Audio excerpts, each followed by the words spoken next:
Hello everyone, আসসালামু আলাইকুম। This is my new another blog. তো আমার আজকের ব্লগটি হচ্ছে আমি আজকে দুপুরে কি রান্না করেছি সেটাই আপনাদের সাথে শেয়ার করব। তো আপনারা ভিডিওটি না টেনে সম্পূর্ণ ভিডিওটি দেখে যাবেন। তো দেখতেই পাচ্ছেন আমি চুলাতে ডালটা বসিয়ে দিয়েছি। তো এখানে সব ধরনের মশলা আমি অ্যাড করে দিয়েছি, যা যা দেওয়া দরকার। তো আপনারা এটা অ্যাড করে নেবেন। তো এখানে ডাল রান্না করার জন্য দেখতেই পাচ্ছেন আমি সাজনাগুলো কেটে নিয়েছি খুব ভালোভাবে। তো এই সাজনাগুলো দিয়ে আজকে আমি ডাল রান্না করব। তো সাজনা দিয়ে ডাল রান্না করার মজাই আলাদা। আর এখানে দেখতে পাচ্ছেন আমি পেঁয়াজ রসুন কেটে নিয়েছি ডালের জন্য। তো ডালটা বাগার দেব, তাই পেঁয়াজ রসুন কেটে নিয়েছি। আর এখানে দেখতে পাচ্ছেন আমি দুইটা চিচিঙ্গা নিয়ে নিয়েছি। তো এই চিচিঙ্গা দিয়ে আমি আজকে চিচিঙ্গা ভাজি করব। আর এখানে দেখতে পাচ্ছেন একটা ডিম নিয়ে নিয়েছি। ডিম দিয়ে চিচিঙ্গা ভাজি করলে অনেক মজা হয়। তো দেখেন আজকে বাইরে প্রচুর পরিমাণে বৃষ্টি হচ্ছিল। তো কোন কোন জেলায় বৃষ্টি হচ্ছিল আজকে অবশ্যই কমেন্টস করে জানাবেন। আর এখানে আমি দেখতে পাচ্ছেন চিচিঙ্গাগুলোকে ভালোভাবে ধুয়ে নিয়েছি। তো এবার আমি চিচিঙ্গাগুলোকে কুচি কুচি করে তুলে নিয়েছি, দেখতেই পাচ্ছেন। আর এখানে দেখতে পাচ্ছেন আমার ডালটা প্রায় শেষের দিকে, ডালটা হয়ে গেছে। তো আমার ডালটা হতে প্রায় 1 ঘন্টার মতো সময় লেগেছে।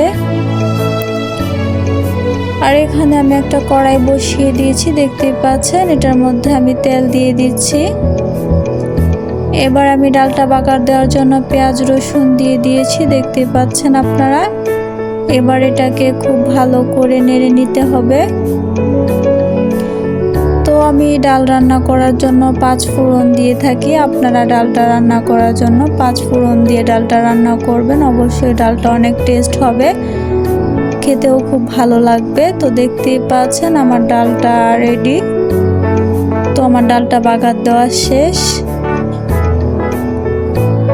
এবার আমি একটা প্যান বসিয়ে দিয়েছি চুলোয়, দেখতেই পাচ্ছেন। অল্প পরিমাণে তেল অ্যাড করে দিয়েছি, পেঁয়াজ কাঁচামরিচ দিয়ে দিয়েছি। এবার একটু ভালো করে নেড়ে নিচ্ছি, দেখতেই পাচ্ছেন। এবার এখানে একটা ডিম অ্যাড করে দিয়েছি। তো ডিমটা ভালোভাবে মিক্সড করে নেবেন। তো ডিমটা যদি ভালোভাবে মিক্সড না করেন তাহলে কিন্তু খেতে ভালো লাগবে না, তলা পেকে যাবে। আর এখানে আমি অল্প একটু নুন দিয়ে দিচ্ছি, দেখতেই পাচ্ছেন। তো এবার চিচিঙ্গাগুলোকে দিয়ে দিচ্ছি। এবার একটু ভালো করে নেড়ে চেড়ে নিতে হবে। তো যারা যারা এই রান্নাটা কখনো খান নাই, অবশ্যই আমার রান্নাটা দেখে অবশ্যই ট্রাই করবেন খাওয়ার জন্য।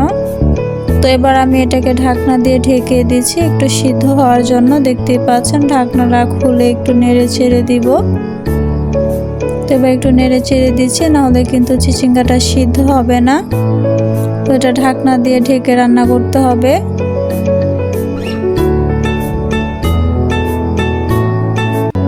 চিচিঙ্গা ভাজিটা আসলে প্রায় সবার কাছেই খুব ভালো লাগে। তো এবার আমি ঢাকনা দিয়ে ঢেকে দিয়েছি। আর এখানে আমি চাল নিয়ে নিয়েছি, ভাত রান্না করব রাইস কুকারে। তো দেখতেই পাচ্ছেন এখানে আমি চালগুলোকে ভালোভাবে ধুয়ে নিয়েছি। এবার আমি রাইস কুকারে বসিয়ে দিয়েছি।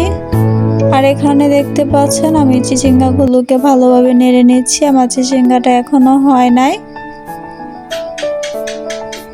চিচিঙ্গা ভাজি এখনো হয় নাই, কারণ চিচিঙ্গা ভাজি হইতে একটু প্রায় সময় লেগে যায়। তো দেখতেই পাচ্ছেন চিচিঙ্গা ভাজি হয়ে গেছে।